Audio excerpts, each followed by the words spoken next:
কিশোরগঞ্জের কটিয়াদী পৌর সদরের হালুয়াপাড়া গ্রামে বাংলাদেশ জাতীয়তাবাদী দল বিএনপির এক নির্বাচনী উঠান বৈঠক অনুষ্ঠিত হয়েছে। প্রতিনিধি মোহাম্মদ জজ মিয়া জানান, উঠান বৈঠকে প্রধান অতিথি হিসেবে উপস্থিত ছিলেন কিশোরগঞ্জ ২ কটিয়াদী পাকন্দিয়া আসনে বিএনপি মনোনীত ধানের শীষ প্রতীকের প্রার্থী অ্যাডভোকেট জালাল উদ্দিন।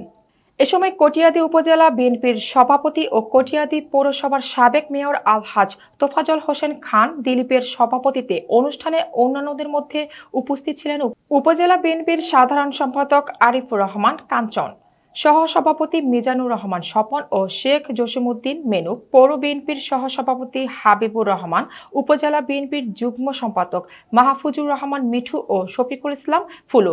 এছাড়াও উপস্থিত ছিলেন সাংগঠনিক সম্পাদক খলিলুর রহমান ও হাজী মোহাম্মদ আলী, ৮ নং ওয়ার্ড পৌর বিএনপির সাধারণ সম্পাদক জজ মিয়া, পৌর মহিলা দলের সভাপতি তিতাস বেগম সহ বিএনপি ও এর অঙ্গ সকল সংগঠনের স্থানীয় বিভিন্ন পর্যায়ের নেতাকর্মীরা।